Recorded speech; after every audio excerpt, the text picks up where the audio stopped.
अस्सलाम वालेकुम। शोर है कि किताब खां नहीं रहे। कुतुब बीनी का मशगला जो है, शौक़ जो है, ये ज़मीन बोस हो गया है।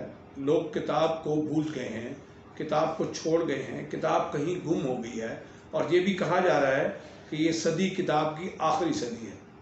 ख़वातीन और हज़रात, मैं इस पर बहुत ज़्यादा रिसर्च कर चुका हूँ और इसके अवामिल असबाब पर एक पूरी रिपोर्ट तैयार कर चुका हूँ। मैंने ये देखा कि हमारे जो बच्चे हैं, ये नकाल होते हैं, ये पहला असर जो है वो घर से लेते हैं।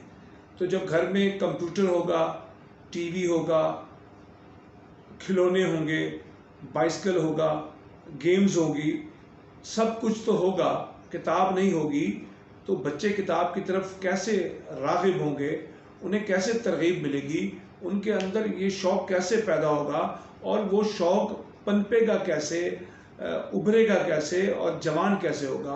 वो तो अपनी मौत आप मर जाएगा। तो पहला असर जो बच्चे घर से लेते हैं, उन्हें वही किताब मिलनी चाहिए थी।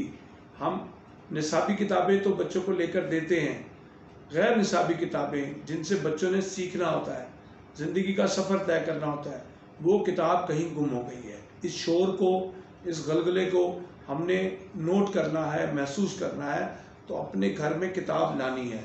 याद रखिए, इसका अहद हमारे बड़ों को करना होगा कि वो अपने बच्चों को कुतुब बीनी के मशगले की तरफ राग़िब करेंगे, तरग़ीब दिलाएंगे, उन्हें तशवीक़ और तरग़ीब दिलाएंगे कि वो कैसे किताब के लवर बने, किताब के रीडर बने, किताब खां बने। पहली कोशिश घर से होनी चाहिए, जहाँ दुनिया की हर सहूलत मौजूद है। अगर नहीं मौजूद तो किताब मौजूद नहीं है। हमारे बड़े बूढ़े जो थे, वो किताब से दोस्ती रखते थे और उनका ख्याल था कि हाँ, किताब हमारी बेहतरीन रफ़ीक है, बेहतरीन साथी है, बेहतरीन दोस्त है। हर बड़े घर में एक कोना, एक कॉर्नर ऐसा होता था जहाँ किताबें रखी जाती थी और किताबें मौजूद होती थी। वो सैकड़ों की तादाद में, हज़ारों की तादाद में होती थी और बड़े बूढ़ों को किताब से रहनुमाई मिलती थी और वो किताब से अपनी ज़िंदगी का सफ़र तय करते थे और किताब से रहनुमाई लेते थे। किताब उनको उजाले की सूरत रहनुमाई देती थी। आज क्या हुआ कि हम किताब से दूर हैं। हमें चाहिए कि हम घर को किताब से सजाएं। हम ज़्यादा नहीं, 10, 20, 40, 50, 90, 100 किताबें घर में रखें।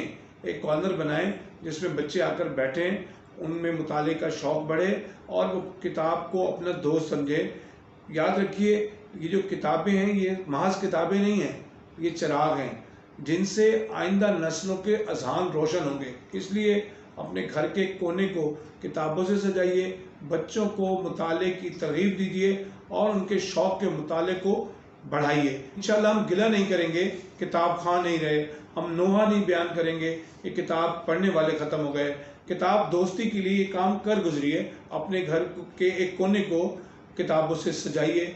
आपका घर किताबों से सज गया तो असल में, हकीकी मानों में वही घर घर कहलाने का हकदार होगा जिस घर में पढ़ने के लिए किताबें मौजूद होंगी।